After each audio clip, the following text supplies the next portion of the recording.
আল্লাহর কাছে এই মুহূর্তে দোয়া করা ছাড়া আমাদের কিছু করার নাই। কানের নিচ দিয়ে এক পাশ থেকে গুলি লেগে আর এক পাশ থেকে বের হয়ে গেছে। নির্বাচনকে কেন্দ্র করে 50 জন প্রার্থীকে টার্গেট করেছে আওয়ামী দুর্বৃত্তরা, ছাত্রলীগের দুর্বৃত্তরা গুলি করেছে। আমি জানার পরপরই রাতে ফিরেছি এবং আজকে সকালে তাকে দেখার জন্য এসেছি। আমি যখন যাই মেডিকেল বোর্ড বসেছিল, মেডিকেল বোর্ড শেষ হওয়ার পরে আমি উসমান হাদি ভাইয়ের বড় ভাইয়ের সাথে কথা বলেছি এবং তার খোঁজ খবর নেওয়ার চেষ্টা করেছি। আমি যতটুকু জানতে পেরেছি তার অবস্থা খুবই গুরুতর, তিনি অত্যন্ত ক্রিটিক্যাল সিচুয়েশনে আছেন, তার অবস্থা অপরিবর্তিত। আল্লাহর কাছে এই মুহূর্তে দোয়া করা ছাড়া আমাদের কিছু করার নাই। সাউথ টাউনে হোক আপনার স্বপ্নের আবাসন, শতভাগ রেডি প্লট, সাথে সাথেই সাফ কাবলা রেজিস্ট্রি। গতকাল ঢাকা মেডিকেলে যে ডাক্তার তার অপারেশন করেছিল, ডাক্তার জাহিদ ভাই, তিনি আমার আগে থেকেই পরিচিত, আমি তার সাথে কথা বলেছিলাম। তিনি আমাকে জানিয়েছেন যে কানের নিচ দিয়ে এক পাশ থেকে গুলি লেগে আর এক পাশ থেকে বের হয়ে গেছে এবং তার মগজ ক্ষতিগ্রস্ত হয়েছে।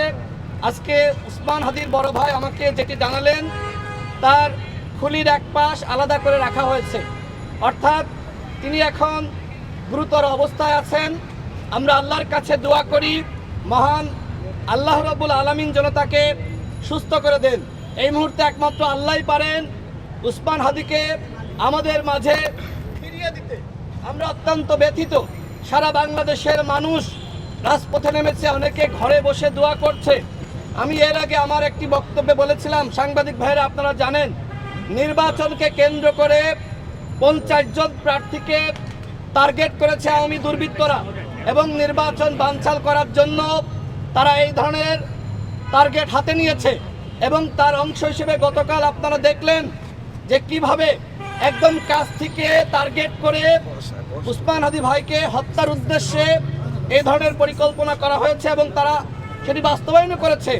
সবথেকে যেটি অবাক করার বিষয় সেটি হলো, বন্ধু বেশে আগে এই দুর্বৃত্তরা কাছে গিয়েছে উসমান হাদি ভাইয়ের যে গবেষণা প্রতিষ্ঠান এবং তিনি যেখানে রিসার্চ করেন সেই প্রতিষ্ঠানে এই দুর্বৃত্তরা অসংখ্যবার গিয়েছে, কখনো মাস্ক পরে কখনো মাস্ক খুলে।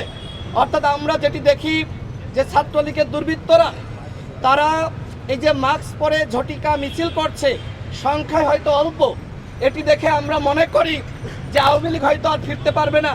কিন্তু আজকে তারা যে পরিকল্পনা হাতে নিয়েছে, নির্বাচন যত ঘনিয়ে আসবে তাদের এই পরিকল্পনা তত বেশি তারা বাস্তবায়ন করার চেষ্টা করবে। এই জন্য আমরা সরকারের কাছে, আমি 2 জন উপদেষ্টার সাথে সাক্ষাৎ করে আমি এই পরিকল্পনার কথা বলেছিলাম।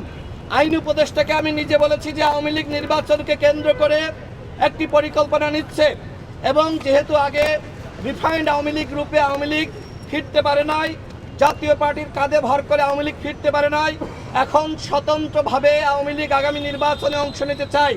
তাদের প্ল্যান হলো নির্বাচনে অংশ নেওয়া না, বরং আওয়ামী লীগের পদধারী নেতারা তারা নির্বাচনে যাবে এবং নির্বাচনকে বানচাল করবে।